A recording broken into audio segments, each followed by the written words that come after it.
East Germany. September 6, 1976. Soviet Air Force Captain Viktor Sokolov walked toward his MiG-25 Foxbat, knowing this would be his final flight under Soviet command. The jet he was about to steal represented the pinnacle of Soviet aviation technology, a machine the West had never analyzed, never touched, never truly understood. For 4 months, MI6 had meticulously constructed the infrastructure for this defection, clearing airspace, fabricating cover stories, preparing safe houses across 2 countries. The paradox was brutal. To acquire the USSR's most sophisticated fighter jet, British intelligence would rely entirely on one disillusioned pilot making a single, irreversible decision at 20,000 feet. Operation Foxbat Exodus would test whether human desperation could outmaneuver an empire's counterintelligence apparatus. Viktor Sokolov was born in 1946 in Smolensk, a city rebuilt from rubble after the Nazi retreat. His father had been a maintenance engineer for the Soviet Air Force, killed in a training accident when Viktor was 9. The boy learned early that the state viewed individuals as expendable components in a larger machine. By age 17, Sokolov had earned admission to the Gagarin Air Force Academy, where his aptitude for high-altitude flight mechanics separated him from his peers. By 1972, Sokolov had logged over 800 flight hours in various Soviet aircraft. His capability was specific. He possessed an intuitive understanding of the MiG-25's flight envelope, the narrow operational parameters where the aircraft performed optimally. Associates described him as methodical, never impulsive.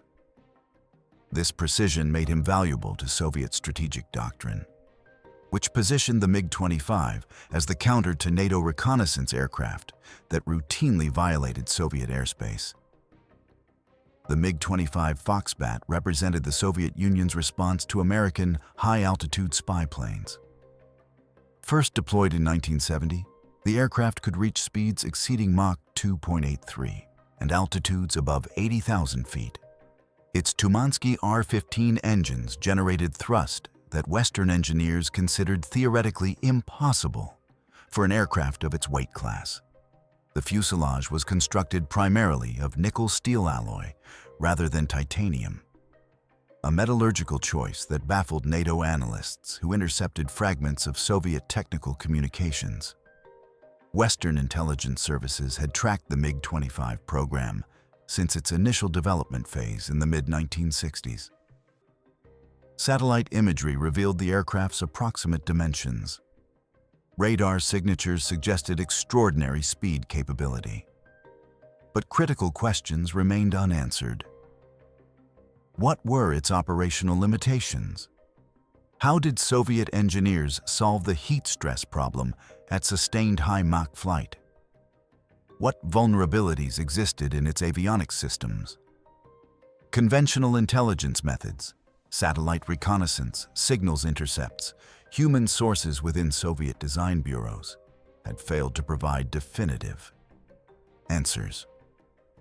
By early 1976, MI6 had identified a vulnerability. Captain Viktor Sokolov, stationed at Verneuken Air Base in East Germany, had made indirect contact through a Polish intelligence officer who maintained dual loyalties. The initial approach was cautious. Sokolov's motivations appeared genuine, but required verification. Counterintelligence specialists assessed the probability of a dangle operation, a false defector designed to waste British resources or feed disinformation. The psychological profile suggested authenticity. Sokolov exhibited the characteristic markers of ideological disillusionment. Subtle criticism of party doctrine during monitored conversations, isolation from fellow officers, increased alcohol consumption noted in his personnel file. Intelligence services had tracked Sokolov for 6 months before authorization for contact. By March 1976, MI6 concluded Sokolov represented an unprecedented opportunity. The authorization to proceed with cultivation came in April. transmitted through encrypted channels to the station chief in West Berlin. MI6 called this the asset acquisition strategy. The logic was straightforward. Technological superiority determined strategic advantage, and direct acquisition of enemy hardware provided more reliable intelligence than analysis of secondary indicators. This operation fit that doctrine because the MiG-25's capabilities could not be accurately assessed through remote observation alone. The aircraft's performance envelope, its structural vulnerabilities, its radar capabilities, these required physical access to the machine itself. The obstacles appeared insurmountable. First, Sokolov would need to evade Soviet counterintelligence monitoring, which tracked all personnel with access to classified technology. Second, the logistics of moving a 64-foot-long fighter jet from East to West Germany required precise coordination between multiple intelligence services and military commands. Third, the risk of betrayal existed at every stage. A single compromised communication could trigger a security lockdown that would trap Sokolov and terminate the operation. Despite these challenges, planners identified an opportunity. Soviet training protocols required regular flight operations to maintain pilot proficiency. These flights followed predictable patterns, creating brief windows where deviation from standard routes might go unnoticed for critical minutes. The air defense network covering East Germany had known gaps, particularly along certain corridors where commercial air traffic created radar clutter. Within 3 months, all elements would be in position. But first, Sokolov's psychological commitment needed to be tested beyond verbal assurances. During May 1976, Sokolov experienced what MI6 handlers classified as a crisis of conviction. Intelligence intercepts revealed him discussing his daughter's upcoming 8th birthday with his wife. The conversation, recorded by Soviet internal security as routine monitoring, contained no operationally relevant information. Analysts noted one detail. Sokolov had promised his daughter a specific doll available only in Moscow, requiring him to request special leave. When that leave was denied due to operational requirements, Sokolov's response to his wife was recorded. "She will understand that duty comes first." The resignation in his voice suggested a man reconciling himself to permanent separation from everything he knew. When the defection occurred, his daughter would learn her father had become a traitor to the state that defined her entire world. The human element of intelligence operations involves calculated exploitation of personal desperation. MI6's psychological assessment concluded that Sokolov's commitment derived not from ideological conversion to Western values, but from a simpler calculation. He saw no future under Soviet authority worth the cost of compliance. This made him more reliable than ideological. Defectors, who might waver when abstract principles collided with concrete consequences. By August 15, 1976, the operation entered its execution phase. Sokolov had transmitted final confirmation through the established dead drop protocol. A chalk mark on a specific bridge support in East Berlin, indicating his readiness to proceed within a 3-week window. The window was constrained by the operational calendar. Sokolov was scheduled for a routine training flight on September 6th, followed by a 2-week grounding for aircraft maintenance. The next available opportunity would not occur until late October, when seasonal weather patterns would significantly complicate the operation. The decision point was clear: proceed on September 6th or abort until the following spring. The infrastructure required for Operation Foxbat Exodus was constructed across 4 months with precision that would later be studied in intelligence training curricula. MI6 established 3 distinct operational channels, each compartmentalized to prevent cascade failure if one element was compromised. The first element was documentation. Soviet military protocols required extensive paperwork for any deviation from standard flight plans. MI6 forgery section, operating from a safe house in West Berlin, produced a fabricated maintenance directive designated Technical Order 4447 MiG-25 76 that authorized test flights following hypothetical engine adjustments. The document incorporated authentic Soviet formatting, correct authorization stamps acquired through a separate operation targeting a supply depot in Poland, and plausible technical language reviewed by aviation engineers who had defected in previous years. The directive was designed to provide Sokolov with bureaucratic cover for the first 15 minutes of his flight. The critical window before deviation from his assigned route would trigger alerts. The second element was communication infrastructure. Direct radio contact between Sokolov and MI6 handlers was impossible without immediately compromising the operation. Instead, planners established a one-way signaling system. At precisely 0812 hours on September 6th, a British signals intelligence station in West Germany would transmit a burst of radio traffic on a frequency that Soviet monitors would classify as routine NATO communications chatter. Embedded within that transmission was a simple code. 3 repetitions of a specific call sign indicated that Western airspace was clear and reception facilities were prepared. Sokolov's aircraft radio could passively receive this transmission without revealing his position or intent. The third element was the reception protocol. RAF Gütersloh, a British airbase in West Germany, was selected as the landing site. The base was located 32 kilometers from the East German border, close enough to minimize Sokolov's exposure time in contested airspace, but far enough to prevent immediate Soviet ground response. Between August 20 and September 5th, RAF personnel conducted what official records described as emergency landing drills, but which actually involved clearing specific runway approaches, positioning specialized ground equipment for handling Soviet aircraft, and briefing security teams on the scenario they would encounter. Each participant was told only the minimum information necessary for their specific function. The planning consumed 96 days. By September 5th, 1976, all technical preparations were complete.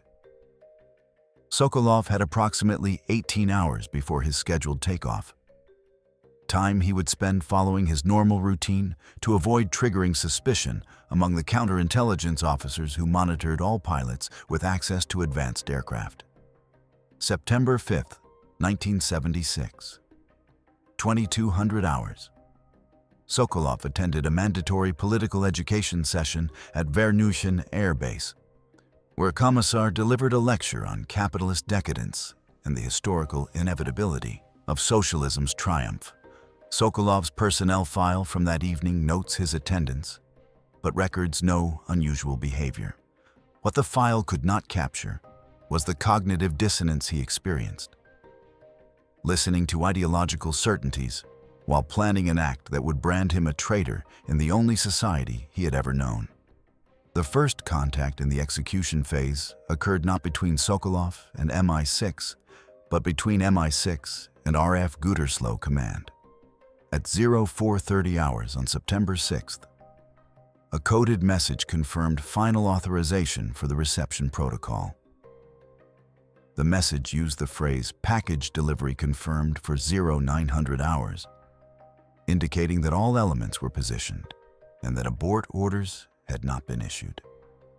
This confirmation triggered a sequence of preparations at the airbase.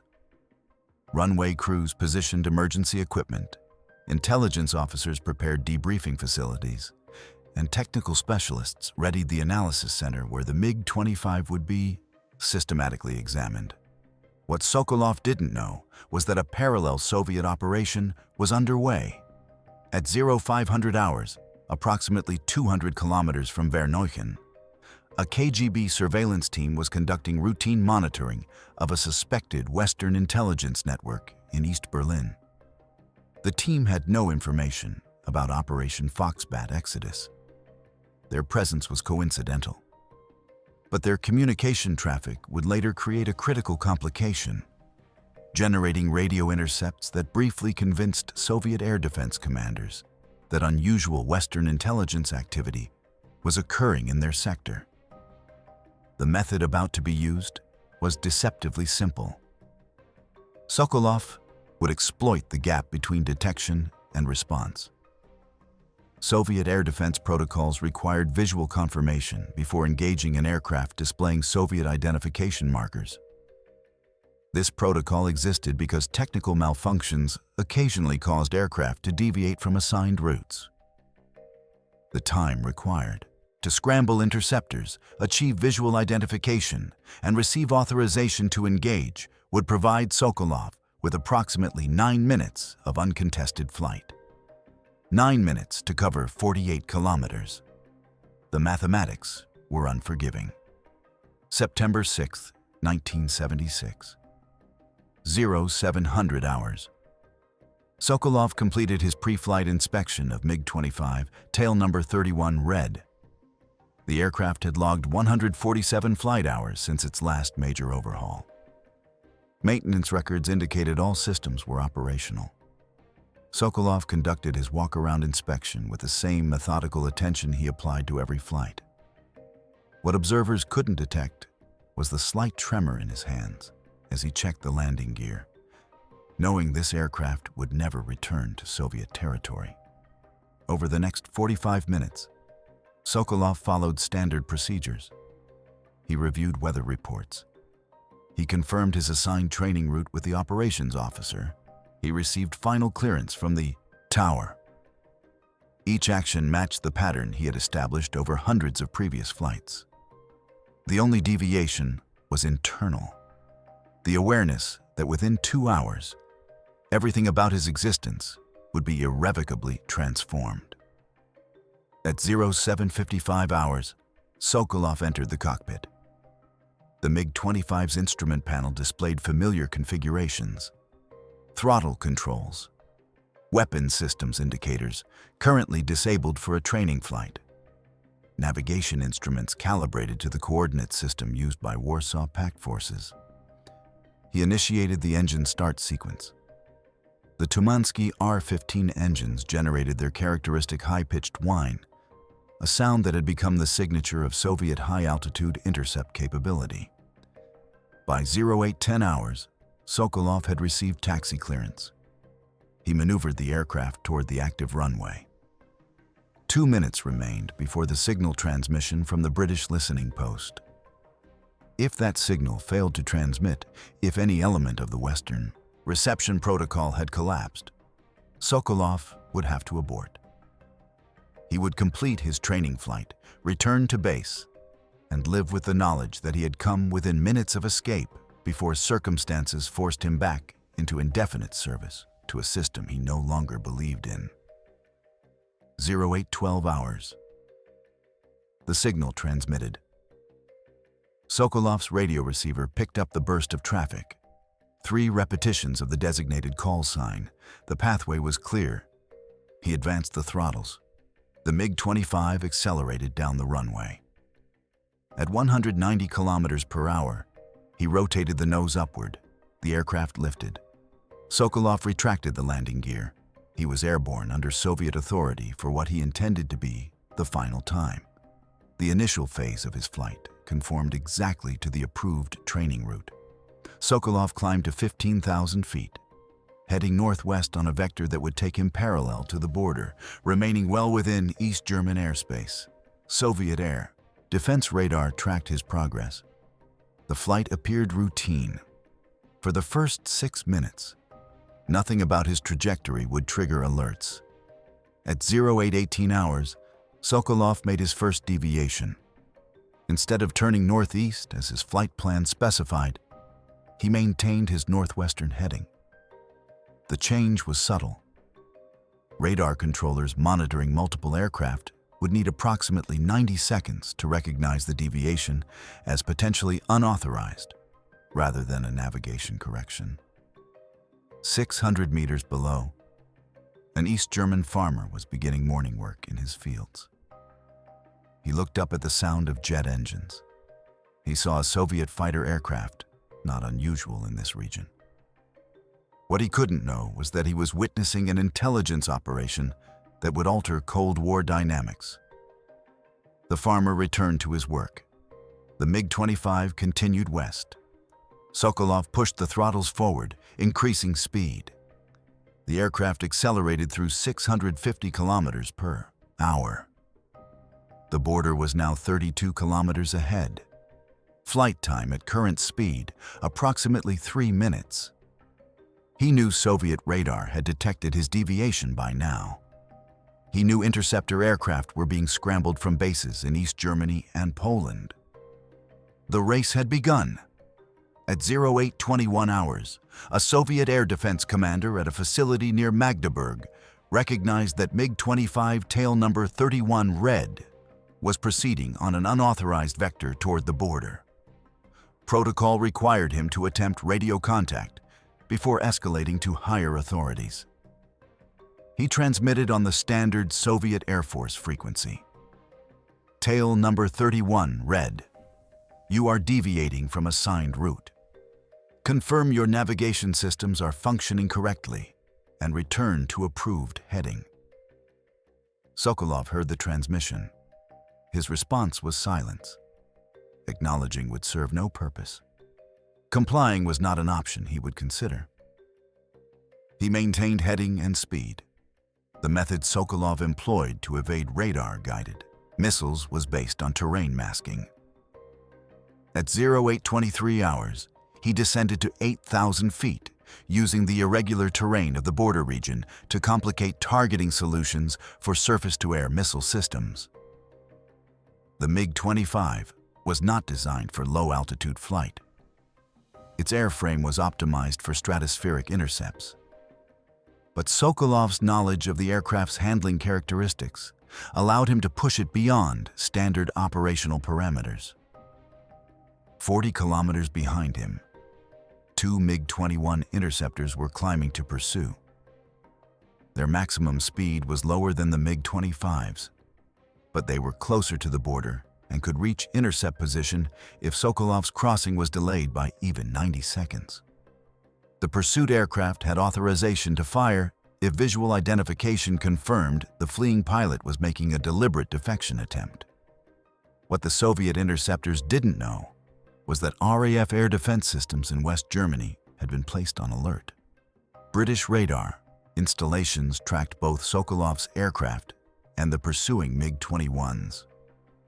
If the Soviet interceptors crossed the border, they would be engaged. The potential for escalation to a shooting incident between NATO and Warsaw Pact forces was significant. British commanders had authorization to defend the defector, but were ordered to avoid firing unless absolutely necessary to prevent his capture or destruction. At 0826 hours, Sokolov crossed the border. His navigation systems indicated he had entered West German airspace.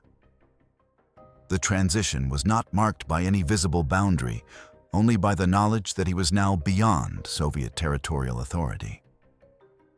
The pursuing MiG-21s did not cross. Soviet pilots were under standing orders not to violate NATO airspace except in extreme circumstances.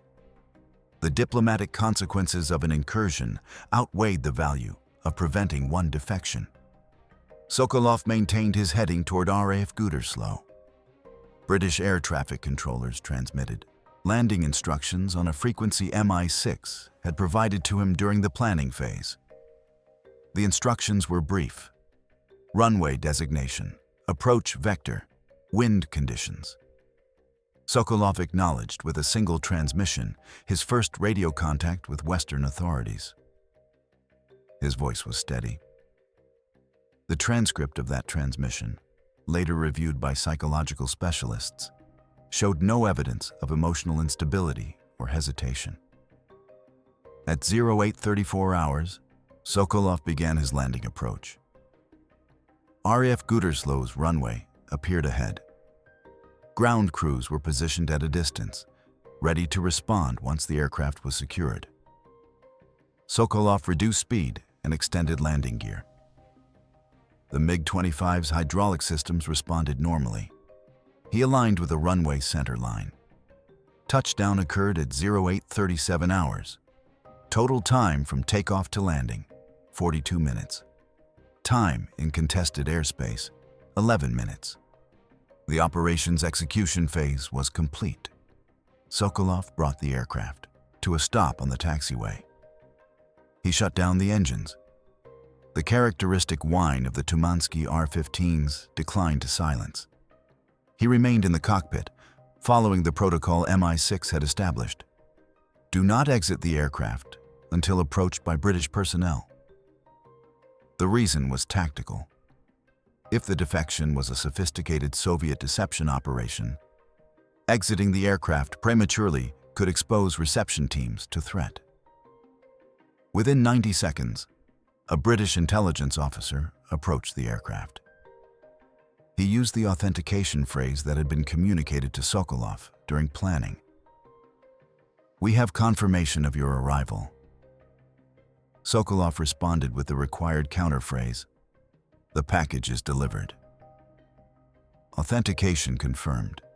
He was directed to exit the aircraft and accompany British personnel to a debriefing facility.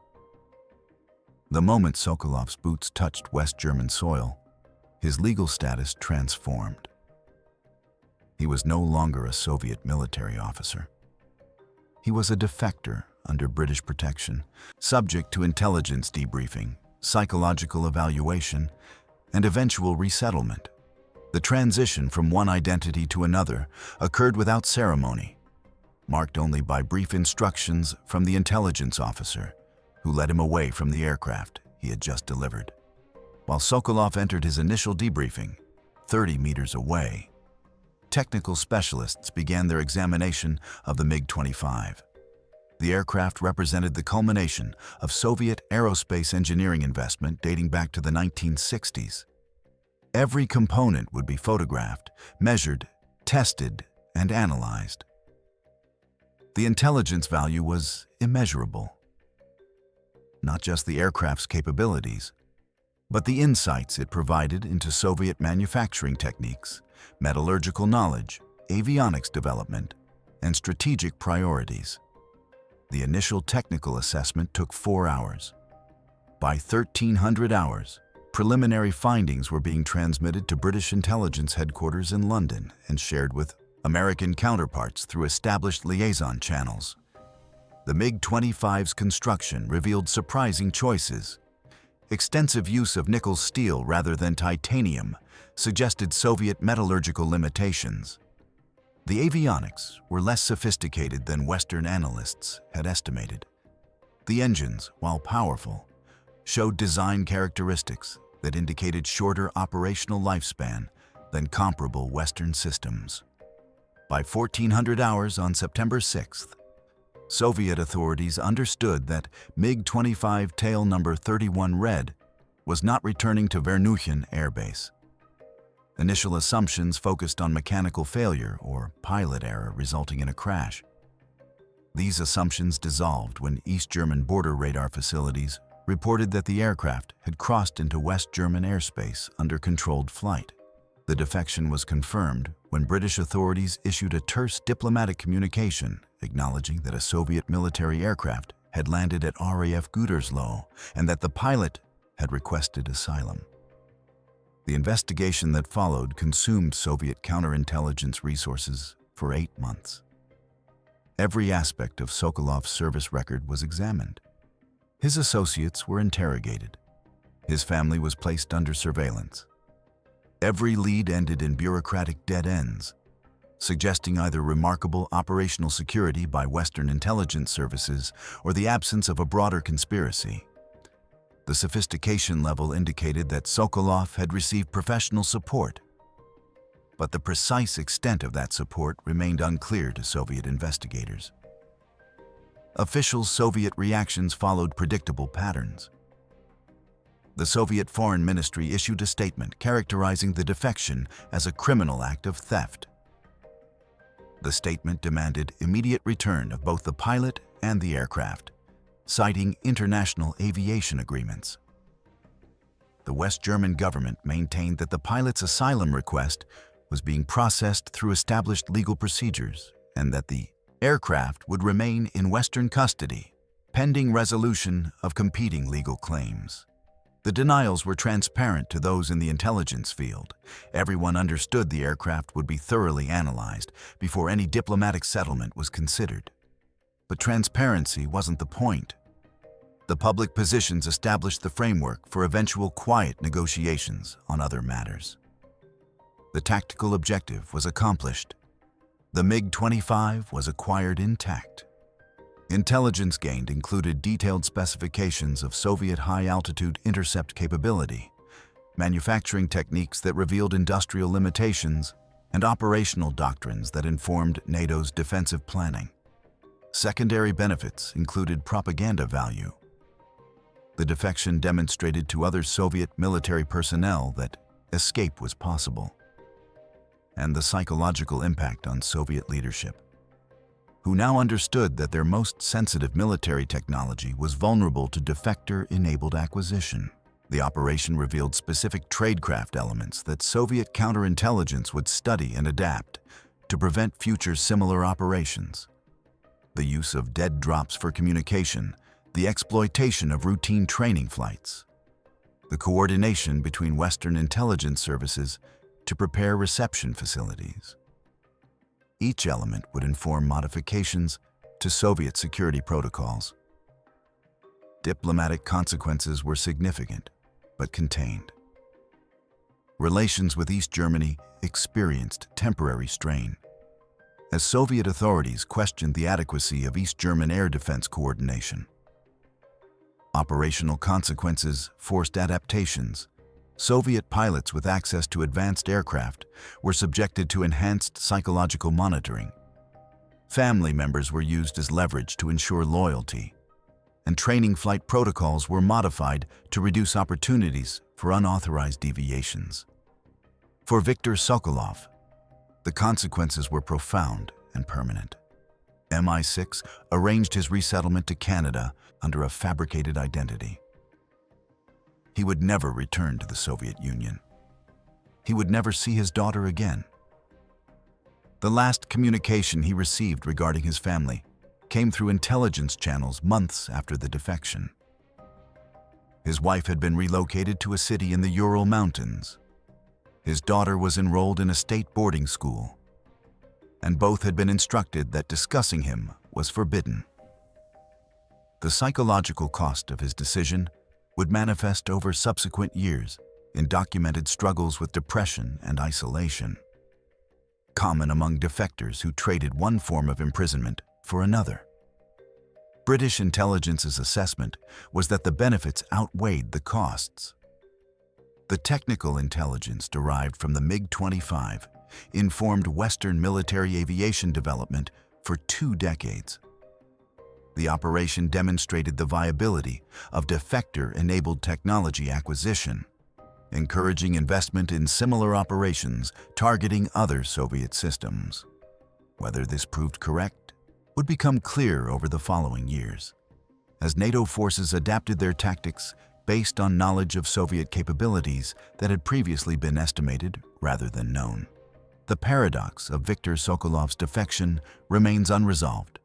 Was he a traitor who violated his oath to serve his country, abandoning his family and stealing military property for personal gain? Or was he a man who recognized the moral bankruptcy of the system he served and made the only choice his conscience would allow, accepting permanent exile as the price of living according to his convictions? One perspective argues that loyalty to one's country supersedes individual judgment. Sokolov took an oath as a Soviet officer. He accepted the privileges that came with his position: education, status, access to advanced technology. His defection betrayed not just the state, but the specific individuals who trained him, trusted him, and depended on his reliability. The intelligence he provided to the West was used to develop systems designed to kill Soviet soldiers. His daughter grew up without a father because he chose personal freedom over familial responsibility. The alternative perspective argues that moral obligations transcend political boundaries.